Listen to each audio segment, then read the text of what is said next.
गरुड़ पुराण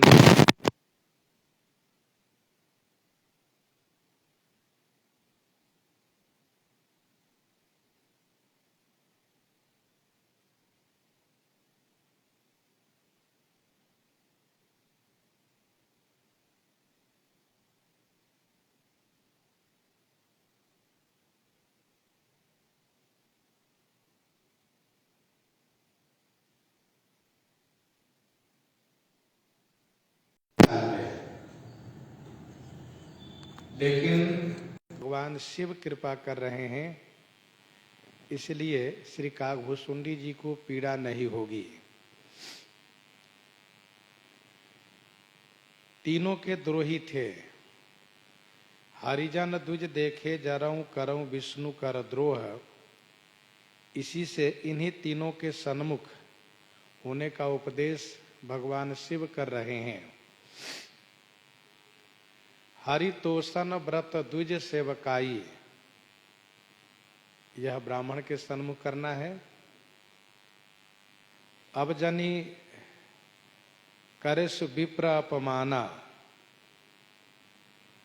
तो हरितोषण व्रत द्विज सेवकाई, हरि का सन्मुख। अब जनी करेश विप्र अपमाना, ब्राह्मण का सन्मुख।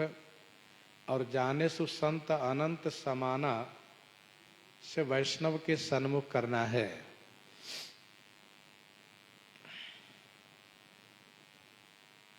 आगे भगवान शिव कहते हैं कि इंद्र कुलिस मम शूल विशाला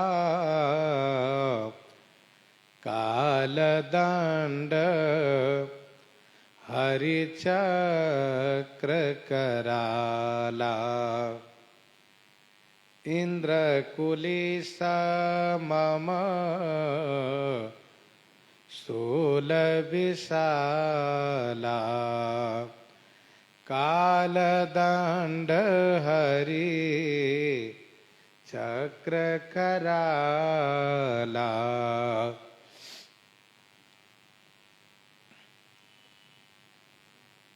इंद्र कुलिस मम शूल विशाला काल दंड हरि चक्र कराला। देवराज इंद्र का कुलिस, कुलिस माने वज्र, और मम विशाला शूल, मेरा विशाल त्रिशूल, तथा काल का दंड और हरि का कराल चक्र, ये सभी अमोघ आयुध है। वज्र, त्रिशूल, काल दंड और चक्र।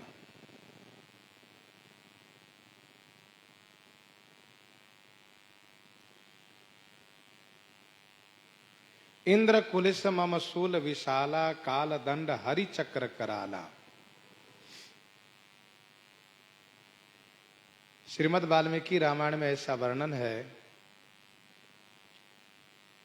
कि यमराज रावण के ऊपर काल दंड जब चलाने के लिए तैयार हो गए, तब श्री ब्रह्मा जी ने आकर के रोका। श्री ब्रह्मा जी ने मना किया कि नहीं, ऐसा नहीं करो आप, क्योंकि यह जिसके ऊपर गिरता है उसका प्राणांत होता है, और रावण का अभी आयु शेष है, इसका भी भोग बाकी है। भगवान विष्णु का कराल चक्र, ये भी व्यर्थ नहीं जाता है। लेकिन भगवान शिव कहते हैं, जो इन्हें कर मारा नहीं मरई, जो इन्हें कर मारा नहीं मरई, विप्रद्रोह पावक सो जरई, विप्रद्रोह पावक सो जरई। जो इन्ह कर मारा नहीं मरई, जो इन्ह कर मारा नहीं मरई, विप्रद्रोह पावक सो जरई। जो इन्ह अमोघ हथियारों के मारने से नहीं मरेगा, वह नहीं मरता है। जो इन्ह अमोघ हथियारों के मारने से नहीं मरता है, वह भी सो माने वह भी विप्रद्रोह पावक सो जरई। सो माने वह ब्राह्मण के द्रोह रूपी अग्नि में जल जाता है। जो इन कर मारा नहीं मरई, विप्रद्रोह पावक सो जरई। ब्राह्मण के द्रोह रूपी अग्नि में वह जल के भस्म हो जाता है।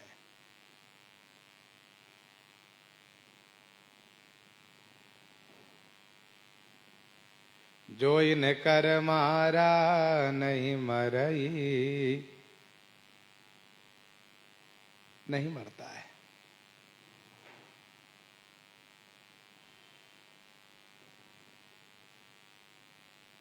कहने का भाव यह है कि देवराज इंद्र, भगवान शिव और यमराज तथा भगवान श्री विष्णु के द्वारा भी बच जाएगा, अर्थात इन सब के मारने पर भी वह नहीं मरेगा, परंतु ब्राह्मण से यदि द्रोह करेगा तो वह अवश्य मरेगा। विप्रद्रोह पावक सो जरई। जिमि दुज द्रोह किए कुल नासा। जिमि दुज द्रोह किए कुल नासा। ब्राह्मण से द्रोह करने पर जिन लोगों का नाश हुआ है, जैसे कि चंद्रमा कलंकित हुआ है। चंद्रमा कलंकित हुआ है, दैत्य पाताल को गया है, देवराज इंद्र का शरीर खराब हो गया है, उसके शरीर में 1000 भग हो गए हैं। राजा नहुष, राजा त्रिशंकु, राजा यदुवंशी, श्यरम, राजा नहुष, त्रिशंकु तथा यदुवंशी, समस्त यदुवंश परिवार, राजा प्रताप भानु, राजा दंडक, ये सभी उदाहरण के रूप में है। ये बड़े बड़े राजा लोग ब्राह्मण से द्रोह करने के कारण मिट गए, समाप्त हो गए। दंडक भी समाप्त हुए, प्रताप भानु भी, यदुवंशी, द्वारिका में रहने वाले संपूर्ण यदुवंशी, अयोध्या के राजा त्रिशंकु, नहुष, इन सब की चर्चा है। देवताओं के राजा इंद्र को भी दंडित होना पड़ा, चंद्रमा को कलंकित होना पड़ा। तो कहने का अभिप्राय यह है कि ब्राह्मण से द्रोह करने वाला नहीं बच सकता है, उसका नाश होगा अवश्य। विप्रद्रोह पावक सो जरई।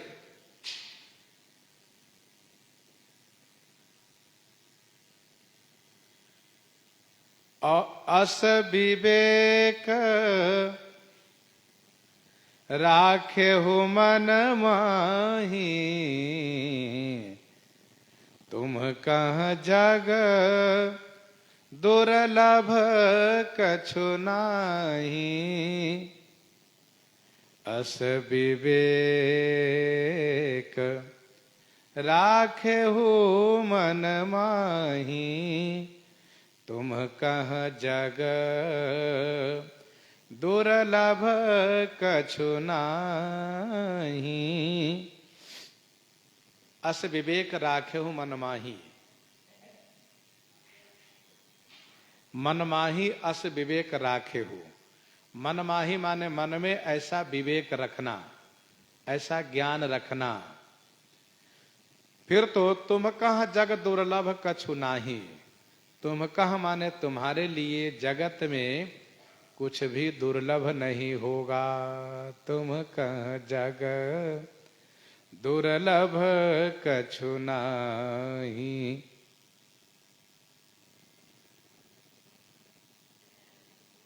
मन में ऐसा विवेक माने विचार, विवेक माने ज्ञान बनाए रखना। कैसा विवेक, कैसा विचार? तो ब्राह्मण से द्रोह हमको नहीं करना है। ब्राह्मण की पूजा करने से भगवान विष्णु प्रसन्न हो जाएंगे और वैष्णव जनों को भगवान विष्णु के समान ही समझना है। जो वैष्णव है वह भगवान विष्णु के समान है। भगवान शिव ने कहा संसार में तुम्हारे लिए कुछ भी दुर्लभ नहीं होगा, जो चाहोगे सब प्राप्त कर लोगे। और ये एक आशिखा मोरी अप्रतिहत गति हो यही तोरी।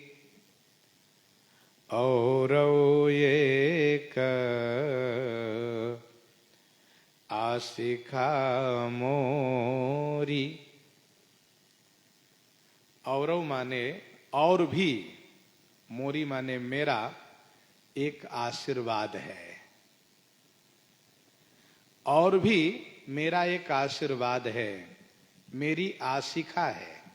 आशिखा आशीर्वाद। अप्रतिहत गति हो यही तोरी। तोरी गति अप्रतिहत हो यही। तोरी माने तुम्हारी गति अप्रतिहत हो यही। अप्रतिहत माने अव्याहत गति, अर्थात बिना रुकावट के गति। कहीं भी न रुकने वाली गति। जल में, थल में, नभ में, जहां जी चाहे जा सकते हो। सब जगह तुम्हारी गति होगी।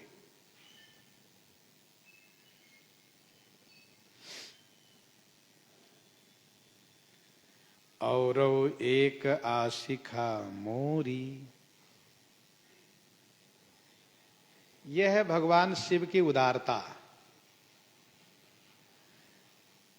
देने में इतने प्रसन्न हो जाते हैं, ऐसे देने लगते हैं कि फिर मन में संतुष्टि नहीं होती है भोले बाबा को। फिर उनके मन में होता है कि और दे दे, और दे दे, कितना दे दें, यही मन में होता रहता है।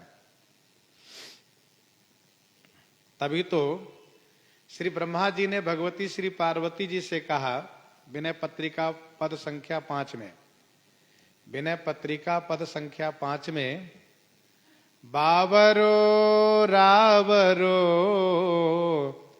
नाह भवानी। बावरो रावरो नाह भवानी। दानी बड़ो देत दये बिनु वेद बड़ाई भानी। दानी बड़ो देत दये बिनु वेद बड़ाई भानी। बावरो रावरो नाह भवानी।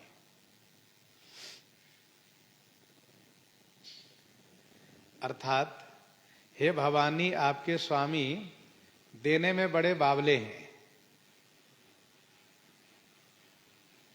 वह देने लगते हैं तो वेद की मर्यादा को छोड़ देते हैं।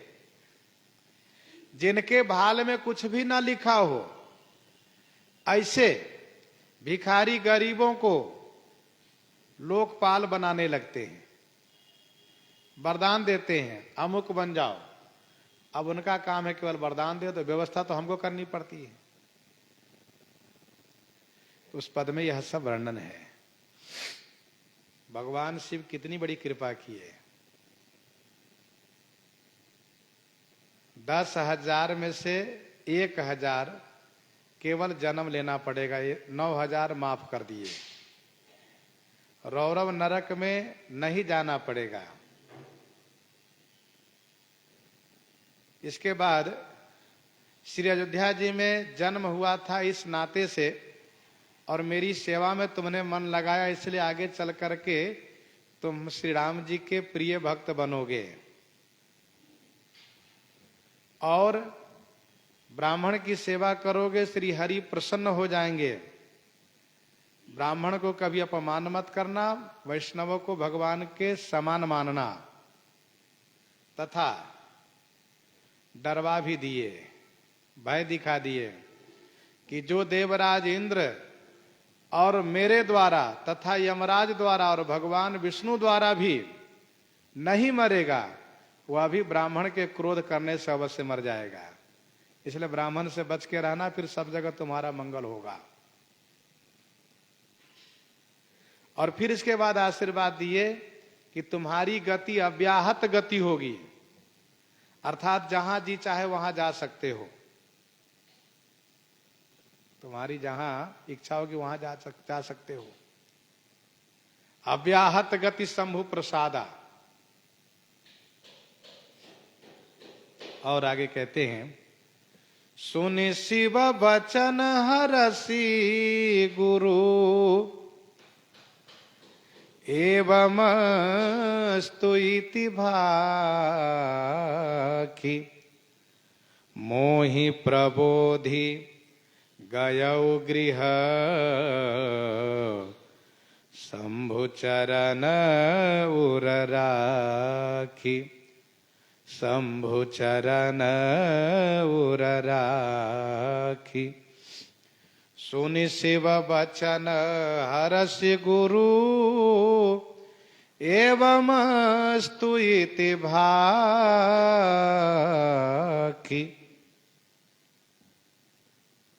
शिव वचन सुनी गुरु हरसि एवं स्तुति भाखि मोहि प्रबोधि शंभु चरण उर राखी गृह गयौ। भगवान शिव के वचन को सुन करके गुरुजी महाराज प्रसन्न हो गए। भगवान शिव के वचन सुन करके गुरुजी महाराज प्रसन्न हो गए और गुरुजी ने मुझसे कहा, एवं अस्तु, यह ऐसा ही हो, जैसा भगवान शिव ने कहा है वह ऐसा ही हो। इति भाखी, इति माने यह, भाखी माने कहकर, यह कह करके, और फिर उन्होंने मुझे समझाया। देखो बच्चा, भगवान शिव परम दयालु हैं। देखा, वे नाराज हो गए थे, तुमको श्राप दिए और प्रार्थना करने पर भोले बाबा प्रसन्न हो गए। देखो क्या क्या नहीं दिए, बहुत कुछ दिए। अब आज के बाद जैसा भोले बाबा ने कहा है वैसा ही करना, ध्यान रखना। तो मैंने हाथ जोड़ करके कहा, गुरुजी अब ऐसा ही होगा, अब मैं गलती नहीं करूंगा, मुझसे बड़ी गलती हुई। अच्छा गुरुजी महाराज, आप भी क्षमा करिएगा, मैंने आपका भी बहुत अपराध किया, आपको बहुत अनादर किया, आपसे द्रोह किया, आप क्षमा कीजिएगा। फिर गुरुजी ने कहा, कोई बात नहीं बच्चा, मेरी ओर से तुम निश्चिंत रहो, मेरी ओर से तुम निश्चिंत रहो। भोले बाबा ने जैसा कहा वैसा करना जरूर। हाँ गुरुजी, मैं वैसा ही करूंगा। भगवान भोलेनाथ के चरण को हृदय में रख करके और वे वैदिक ब्राह्मण गुरुजी महाराज अपने घर चले गए। इस प्रसंग का उपक्रम है, गुरु आयो अभिमान ते उठी नहीं किन्ह प्रणाम। गुरु आयो अभिमान ते उठी नहीं किन्ह प्रणाम। और अब उपसंहार लगा। प्रेरित काल बिंधि गिरी जाई भयउ में ब्याल। पुनि प्रयास बिनु सो तनु तजेऊ गए कछु काल तजेऊ गए कछु काल प्रेरित काल बिंधि गिरी जाई भयऊ मैं ब्याल। प्रेरित काल बिंधि गिरी जाई भयो मैं ब्याल उन्हीं प्रयास बिनु सो तनु तजेऊ गए कछु काल। प्रेरित काल, काल के द्वारा प्रेरित होकर के, काल के द्वारा प्रेरित होकर के मैं विंध्यगिरि जाई, विंध्याचल पर्वत पर जाकर के मैं सर्प शरीर प्राप्त किया। पहला जन्म मेरा सर्प का हुआ, अजगर का हुआ।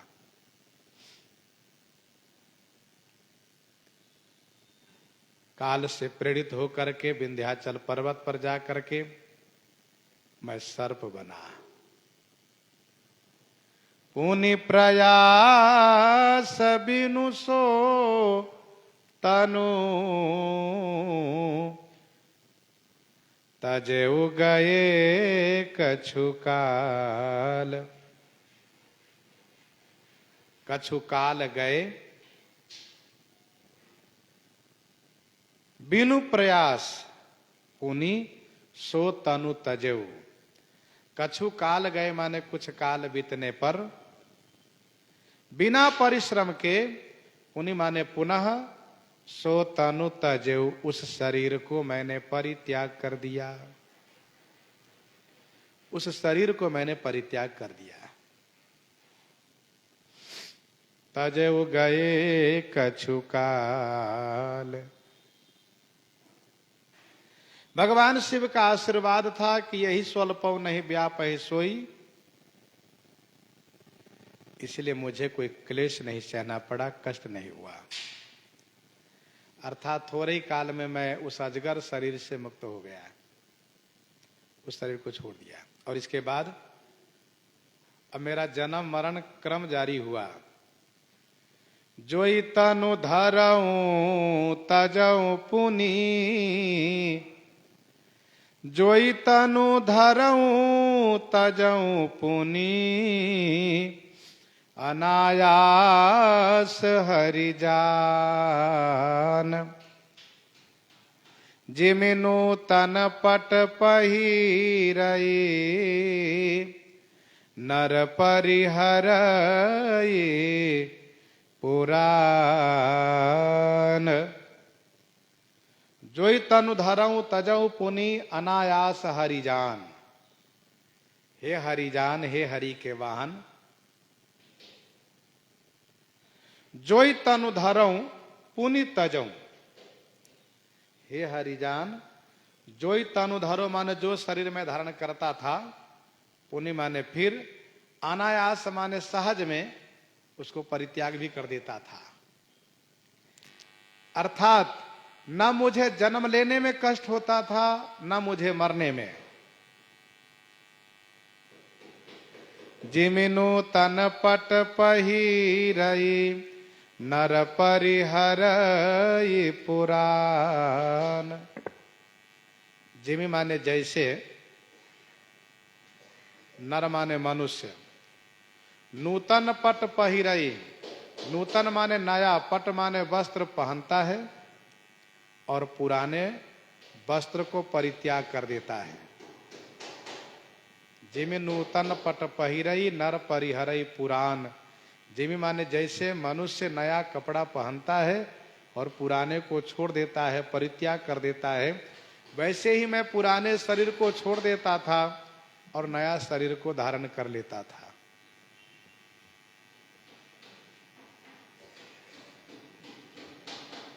जोई तनु धरऊं तजऊं पुनि, अनायास हरि जान। जिमिनु तन पट पहिरई, नर परिहरई पुराण। अर्थात मनुष्य को पुराने कपड़े त्यागने में बड़ी प्रसन्नता होती है और नए को धारण करने में। गीता जी का जो यह श्लोक है, ठीक उसी का अनुवाद यह दोहा है। दूसरे अध्याय के 22वां श्लोक, वसांसि जीर्णानि यथा विहाय नवानि गृह्णाति नरोपराणि तथा शरीरानि विहाय जीर्णा अन्यानि संजाति नवानि देहि। वसांसि जीर्णानि यथा विहाय नवानि गृह्णाति नरोपराणि तथा विहाय। तो जिस प्रकार से पुराने कपड़े को परित्याग करके नए धारण करते हैं, तथा शरीरानि विहाय जीर्णा नवानि गृह्णाति नरोपराणि। शिव राखी श्रुति नीति अरु मैं नहीं पावा क्लेश। यही विधि धरऊं विविध तनु ज्ञान न गयऊ खगेश। ज्ञान न गयऊ खगेश। शिव राखी श्रुति नीति अरु मैं नहीं पावा क्लेश। शिव राखी श्रुति नीति अरु मैं नहीं पावा क्लेश। शिव जी ने श्रुति नीति राखी और मैं नहीं पावा क्लेश। शिव जी ने श्रुति माने वेद, नीति वेद नीति की रक्षा की। शिव श्रुति नीति राखी, भगवान शिव ने वेद नीति की रक्षा की। अरु माने और, मैं नहीं पावा क्लेश, मैंने क्लेश नहीं पाया। भगवान शिव ने श्रुति नीति की रक्षा की और मैंने क्लेश नहीं पाया। यही विधि धरऊं विविध तनु ज्ञान न गयऊ खगेश। यही विधि धरऊं विविध तनु ज्ञान न गयऊ खगेश। हे खगेश, यही विधि माने इसी प्रकार से मैं विविध तनु धरेऊ। विविध माने अनेक शरीर धारण किया और मेरा ज्ञान नहीं गया, अर्थात मेरा ज्ञान बना रहा। मुझे सभी जन्मों का ज्ञान बना रहा, क्योंकि कवन हूँ जन्म मिटहि नहीं ज्ञाना। सुनहि शूद्र मम वचन प्रमाना। इसलिए मुझे सभी जन्मों का ज्ञान बना रहा। कहाँ जन्म हुआ और उस जन्म में क्या घटना घटी, क्या अच्छा कर्म हुआ, क्या बुरा कर्म हुआ, सब याद बना रहा। इसीलिए मैं जो भी शरीर धारण करता था, जहां भी जन्म लेता था, भले ही पशु जोनी हो, पशु शरीर हो, पक्षी शरीर हो, लेकिन मैं सब जगह भजन जरूर करता था। मैं सब जगह भजन जरूर करता था। त्रिजग देव नर जोई तनु धरऊं। त्रिजग देव नर जोई तनु धरऊं। तह तह राम भजन अनुसरऊं। तह तह राम भजन अनुसरऊं। त्रिजग देव नर जोई तनु धरऊं। त्रिजग देव नर जोई तनु धरऊं, तह तह राम भजन अनुसरऊं। त्रिजग, त्रिजग माने पशु पक्षी, देवता, नर माने मनुष्य, जोई तनु धरो, जो शरीर में धारण करता था। त्रिजग माने सूर नर असुर, इन तीनों को छोड़ करके बाकी की त्रिजग संज्ञा है। सूर नर असुर को छोड़ करके बाकी की त्रिजग संज्ञा है। त्रिजग माने पशु पक्षी शरीर। तो त्रिजग शरीर, देवता शरीर, मनुष्य शरीर जो भी मैं धारण करता था, तह तह राम भजन अनुसरऊं। तह तह माने वहां वहां श्री राम भजन का ही अनुसरण करता था, अर्थात श्री राम भजन में लग जाता था। त्रिजग देव नर जोई तनु धरऊं, तह तह राम भजन अनुसरऊं। पशु पक्षी देवता मनुष्य सब बने, असुर नहीं बने, असुर नहीं हुए। पहले तो पशु पक्षी का शरीर मिला, फिर जो मेरे पूर्व जन्म का जो बहुत सुकृत था, पुण्य था, उसको उपभोग करने के लिए देवता शरीर मिला, मैं देवता बन गया। पहले तो बना सर्प अजगर, फिर इसके बाद पशु पक्षी, अब इसके बाद बना देवता। और देवता बनने के बाद जब पाप पुण्य दोनों का हिसाब बराबर रह गया, तब मैं मनुष्य बनना शुरू किया। शूद्र परिवार में जन्म हुआ, फिर वैश्य परिवार में जन्म हुआ, फिर क्षत्रिय परिवार में जन्म हुआ। इस तरह से मेरा जन्म होता गया। और मैं सभी शरीर में, सभी जन्मों में भगवान का भजन जरूर करता था, श्री राम जी का भजन करता था।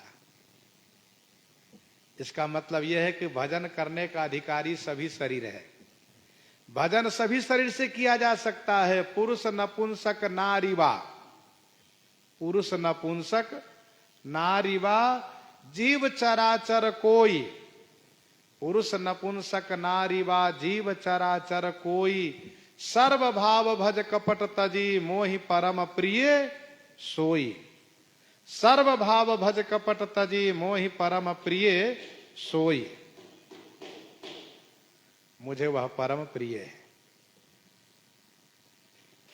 तो चर अचर कोई भी हो, चाहे स्त्री हो, पुरुष हो, नपुंसक हो, भगवान का भजन कर सकता है। श्रीमद् भागवत जी में वर्णन है कि श्री जड़ भरत जी मृग शरीर में, हिरण शरीर में भी भजन करते थे, और हिरण शरीर में भी एकादशी का व्रत आदि करते थे। तो यदि ज्ञान बना रहे तो सभी शरीर में भजन किया जा सकता है। दूसरी बात, जिनको भजन करने का लक्ष्य है वह कहीं भी भजन कर सकता है, और जिनको भजन करने का लक्ष्य नहीं है वह ब्राह्मण बनकर भी भजन नहीं कर पाता है।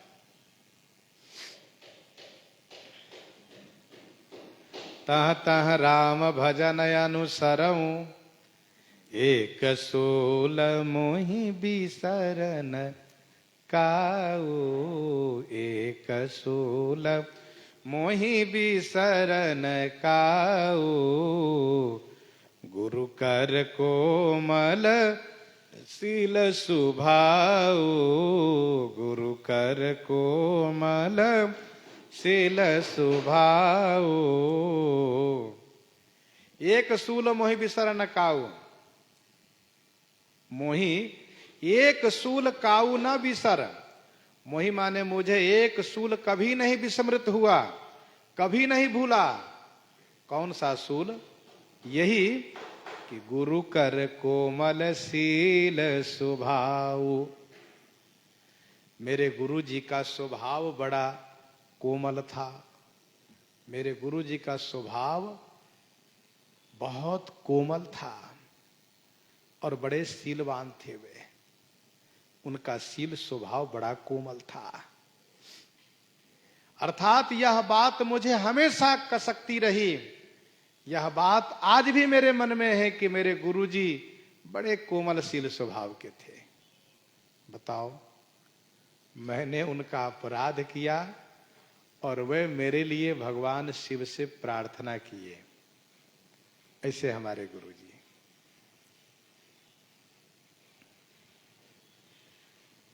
श्री काकभूषुंडी जी कहते हैं, मेरा अंतिम शरीर मिला ब्राह्मण का, यही आखिरी शरीर था। और उसके बाद में श्री लोमस जी के श्राप से मैं काग बना। चरम देह द्विज कई मैं पाई, चरम देह द्विज कई मैं पाई, सुर दुर्लभ पुराण श्रुति गाई, सुर दुर्लभ पुराण श्रुति गाई। चरम देह द्विज कै मैं पाई। मैंने चरम माने अंतिम, देह द्विज कै पाई। चरम माने अंतिम, देह मैंने ब्राह्मण की पाई। अर्थात मैंने अंतिम देह ब्राह्मण की पाई, मुझे आखिरी देह ब्राह्मण की मिली। सुर दुर्लभ, जो देवताओं के लिए दुर्लभ है। और इस बात को पुराण श्रुति गाई, पुराण श्रुति वेद और पुराण गायन किए हैं। और वहां भी मैं बालकों के साथ और खेल ना खेल करके मैं श्री रघुनाथ जी की लीला खेल खेलता था। ये भगवान शिव की कृपा जो मेरे ऊपर थी, गुरु जी का आशीर्वाद था, इसलिए मेरा मन भजन में अवश्य लगता था। तो श्री काकभूषुंडी जी अंतिम ब्राह्मण का शरीर पाए हैं। प्रसंग को यहीं पर हृदयंगम करते हैं, इस निवेदन के साथ, सूचना के साथ कि आज आद्य जगत गुरु भगवान रामानंदाचार्य जी की जयंती है और स्वामी श्री मणिरामदास जी की छावनी से शोभा यात्रा निकलने के लिए तैयार है, संभवतः निकल रही होगी। तो थोड़ी देर होने पर हम लोग पीछे हो जाते हैं, इसीलिए हम लोग उस शोभा यात्रा में सम्मिलित होंगे। भक्तमाल जी के माध्यम से हम लोग कुछ ही दिन पूर्व इस पूरे प्रसंग को श्रवण कर चुके हैं। श्री रामानंद रघुनाथ ज्यों द्वितीय सेतु जग तरन कियो। श्री स्वामी रामानंदाचार्य भगवान साक्षात श्री राम जी स्वामी जी के रूप में आए हैं और आने का कारण ये बना कि उस समय की व्यवस्था बहुत ही बिगड़ चुकी थी। व्यवस्था कौन सी? तो सनातन धर्म की व्यवस्था। अर्थात कहीं भी कोई धर्म कर्म नहीं कर सकते थे, ऐसी व्यवस्था बन गई थी।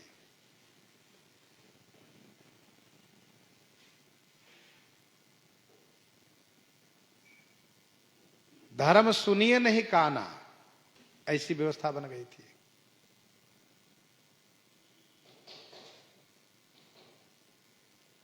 जेहि विधि होई धर्म निर्मूला, सो सब करहि वेद प्रतिकूला। और उन्हीं दिनों की बात है, मनसुख नामक ब्राह्मण बालक ने अपनी आंखों के सामने देखा उनकी माता पिता उनके परिवारजनों को मुस्लिम धर्म न स्वीकार करने पर हत्या कर दिए गए। वह कांपता हुआ भयभीत होकर के तीर्थराज प्रयाग के जंगल में तपस्या किया है। भगवान श्री राघवेंद्र उन्हीं को दर्शन दे करके आश्वासन दिए हैं कि मैं अति शीघ्र अवतार लूंगा। और तीर्थराज प्रयाग में श्री पुण्य सदन जी महाराज के घर में उनकी धर्मपत्नी श्री सुशीला जी के गर्भ से आपका अवतरण हुआ माघ कृष्ण सप्तमी तिथि को, तथा अवतार लेकर के आपने साधु वेश धारण किया और अस्त्र शस्त्र नहीं लिए। भगवान श्री राम जी धनुष बाण लिए हैं, भगवान श्री कृष्ण पहले बांसुरी इसके बाद चक्र लिए हैं, युद्ध के मैदान में चक्र लिए दिखाई दिए, लेकिन श्री स्वामी जी शंख लिए और वह दक्षिणाव्रत शंख, दाहिना शंख को लिए। वेणी माधव भगवान के मंदिर से ही उन्होंने उठाकर बजाया और उसी से लोक कल्याण करना शुरू किया। स्वामी जी के समय से ही शंख ध्वनि की परंपरा हमारे वैष्णव समाज में भी चली आई है। हमारे वैष्णव जगत में शंख ध्वनि अवश्य करते हैं जो मंगलमय है। वैसे गीता जी में शंख ध्वनि की बड़ी बात कही गई है, अमुक अमुक शंख बजा रहे हैं युद्ध के लिए, लेकिन हमारे जगत गुरु श्री शंकराचार्य स्वामी श्री रामानंदाचार्य भगवान शंख ध्वनि कर रहे हैं जग के मंगल के लिए। और एक बड़ी बात यह है कि स्वामी जी जब अवतार लिए तो किसी को मारते नहीं हैं। भगवान श्री राम श्री कृष्ण जी तो मारते हैं, लेकिन स्वामी जी साधु वेश में है इसलिए किसी की हत्या नहीं करते हैं, बल्कि उसके अंदर जो दुष्टता है उस दुष्टता को मार डालते हैं शंख ध्वनि करके। ऐसा अद्भुत चमत्कार स्वामी श्री रामानंदाचार्य जी के शंख ध्वनि में रहा है। और काशी जी में निवास करते हुए शंख ध्वनि करते हुए सबका मंगल किए। और एक बार तो अंतर ध्यान हो गए, फिर स्वामी श्री राघवाचार्य जी महाराज इनके सदगुरुदेव भगवान हैं, उन्होंने मंत्र राज का अनुष्ठान करके और यज्ञशाला के वेदी पर ही उनको प्रकट किया। तो श्री जगत गुरु रामानंदाचार्य भगवान प्रकट हुए यज्ञशाला यज्ञ वेदी पर, और फिर उन्होंने धर्म का प्रचार किया है, वैष्णव धर्म का प्रचार किया है और सभी को सर्वे प्रपत्तेर अधिकारिणः, सभी को शरणागति के अधिकारी बताया और सभी के लिए कहा कि कोई भी हो भगवान का भजन कर सकता है। और इस बात को न तो श्री शंकराचार्य भगवान ने कहा और न ही तो स्वामी श्री रामानुजाचार्य भगवान ने कहा। जो बातें भगवान श्री राम जी ने, श्री रामानंदाचार्य भगवान ने कही, तो जैसे श्री रामावतार में श्री राम जी ने उदारता दिखाई है, ऐसो को उदार जगमाही बिनु सेवा जो द्रवई दीन पर राम सरिस को नाही।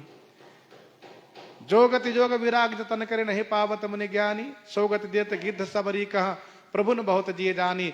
वही उदारता श्री रामानंदाचार्य जी के रूप में, स्वामी श्री रामानंदाचार्य भगवान के रूप में श्री राम जी ने दिखाई है। और हम लोग तो उन आचार्य के परंपरा में आनंदित रहते हैं, भजन करते हैं और भगवान श्री राम नाम की महिमा का खूब प्रचार प्रसार किया है। तो ऐसे स्वामी श्री रामानंदाचार्य भगवान की जयंती है, जन्म तिथि है, और उसी उत्सव में सम्मिलित हम लोग होने जा रहे हैं। तो इसलिए अब हम लोग यहाँ से चलेंगे। वैसे तपस्वी जी के छावनी तक चलेंगे, वहाँ पता चलेगा कि वह यात्रा वहाँ तक आई है कि थोड़ा आगे बढ़ गई है। अब वहाँ पर हम चलेंगे तो पता चलेगा, तो वहीं हम लोग प्रस्थान करते हैं। इसलिए यहीं पर कथा विराम की जा रही है। सीताराम सीताराम सीता राम सीताराम सीता